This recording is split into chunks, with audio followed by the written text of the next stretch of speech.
আগস্টের পর থেকে মাঠ পর্যায়ে আওয়ামী লীগের প্রধান প্রতিপক্ষ দলই হচ্ছে মব সন্ত্রাসী বিএনপি। তাই তাদের বিষয়ে কোনো আপোষ চলবে না।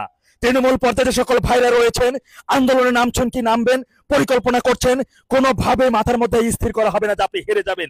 মনে রাখতে হবে, আপনি দেশের জন্য, দেশের মানচিত্রের প্রতিনিধিত্ব করছেন, দেশের 18 কোটি মানুষের মুক্তির জন্য আন্দোলন করছেন।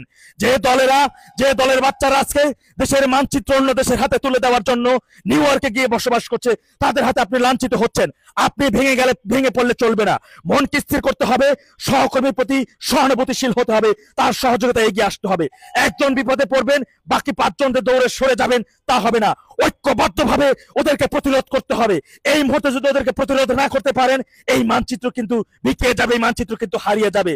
আপনি কিন্তু এই মুহূর্তে মাঠে আপনি একা নন, আপনার সাথে পুরো দেশ আছে, পুরো দেশের জনগণ, 18 কোটি মানুষ আপনার সাথে রয়েছে। তাই আপনি হেরে গেলে এই দেশটা হেরে যাবে, দেশের 18 কোটি জনগণ হেরে যাবে। মনে রাখবেন, আপনি যাদের বিরুদ্ধে লড়াই করছেন, আপনি যাদের বিপক্ষে স্লোগান দিচ্ছেন, আপনি যে গণতান্ত্রিক পন্থায় দেশে আন্দোলন করছেন, মিছিল করছেন, মিটিং করছেন, সেটি আপনার স্বার্থের জন্য না, দেশের জনগণের স্বার্থের জন্য।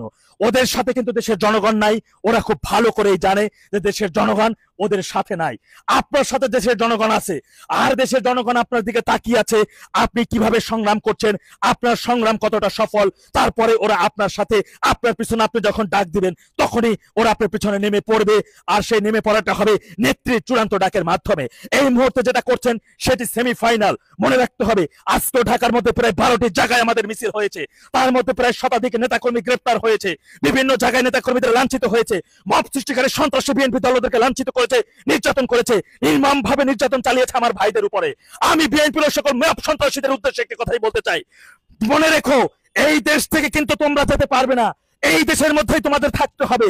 5 আগস্টের মধ্য দিয়ে 32 নম্বরে আঘাত হেনে যে মব সন্ত্রাসীর মাধ্যমে 32 নম্বরে তোমরা ভাঙচুর করে সেখানে স্লোগান দিয়েছিলে, ভাইয়াকে কথা দিলাম 32 নম্বর দখল নিলাম, যার মধ্য দিয়েই দেশের 18 কোটি জনগণের মধ্যে, হৃদয়ের মধ্যে যে আঘাত তোমরা দিয়েছো, তোমাদের পরিণাম যে কতটা ভয়াবহ হবে, কতটা ভয়ঙ্কর পরিণতির মধ্যে তোমাদের ভোগ করতে হবে, এক আল্লাহ জানেন। একমাত্র আল্লাহ ছাড়া কিন্তু তোমাদের ইল্লা তখন আর হবে না। আর আশা করি তোমরা ইতিমধ্যে যে সকল ওয়াকাম করেছো, সারা দেশব্যাপী 14 মাসের ব্যবধানে 15,000-এর অধিক নিরস্ত্র বাঙালি আওয়ামী লীগের নেতা কর্মীদের গুম খুন হত্যা করেছো, সারা দেশব্যাপী যেভাবে রাহাজানি, ধর্ষণ, লুট করেছো, সারা দেশের মধ্য থেকে মানুষের কাছে যেভাবে চাঁদা দাবি করতেছো, শিল্প কারখানা মালিকদেরকে ফোন করে বলতেছো কারখানায় আগুন লাগিয়ে দেবো 2 লক্ষ টাকা চাঁদা না দিলে। আবার কোথাও চাঁদাবাজি করে সাংবাদিক যদি নিউজ করতে দেয়, সাংবাদিক কি বলো, তোর কাছ থেকেও কিন্তু চাঁদা নেব। এই ধরনের অপরাধ, এই ধরনের সংযোগ, অন্যের ফ্যাক্টরি দখল করে নিজের নামে চালিয়ে দেওয়া, মিডিয়া পাড়াগুলোতে দখল, চাঁদাবাজি চলছে তোমাদের অবিরাম ভাবে। মনে রেখো, তোমাদের পরিণতি 18 কোটি জনগণ নির্ধারণ করে দেবে আগামীতে ব্যালটের মাধ্যমে, স্লোগানে, রাজপথে। তাই আমি আমার তৃণমূল ভাইদের উদ্দেশ্যে একটি কথাই বলবো, মনোবল হারানো যাবে না। আজকের ভুল থেকে শিক্ষা নিতে হবে, আগামীতে প্ল্যান বি তে হাত দিতে হবে, বিকল্প চিন্তা করতে হবে, কোনোভাবেই হেরে যাওয়ার কথা মাথায় রাখতে হবে না। আমরা যেহেতু যুদ্ধে নেমেছি, আমরা আমাদের জীবনের বিনিময় হলেও ওই অপশক্তির হাত থেকে দেশের মানচিত্র রক্ষা করব। কোনোভাবেই দেশের মানচিত্র ওদের হাতে তুলে দেব না। ওরা দেশের মানচিত্র বিকিয়ে দেওয়ার জন্য কিন্তু এরই মধ্যে গোপন সূত্রের মাধ্যমে নিউ ইয়র্কে বসে ষড়যন্ত্রে লিপ্ত হচ্ছে। অন্যদিকে ওদের মব সন্ত্রাসীদের মাঠে নামিয়ে দিয়েছে, যারা মানচিত্র রক্ষার জন্য রাস্তায় নামছে, গণতান্ত্রিক পন্থায় আন্দোলন করছে, ওদেরকে দামানোর জন্য। তাই আপনি হেরে গেলে কিন্তু মানচিত্র হারাতে হবে, আপনি হেরে গেলে দেশের 18 কোটি জনগণ হেরে যাবে। আপনার দিকে কিন্তু পুরো দেশের জনগণ তাকিয়ে রয়েছে, আপনার সংগ্রামের দিকে তাকিয়ে রয়েছে।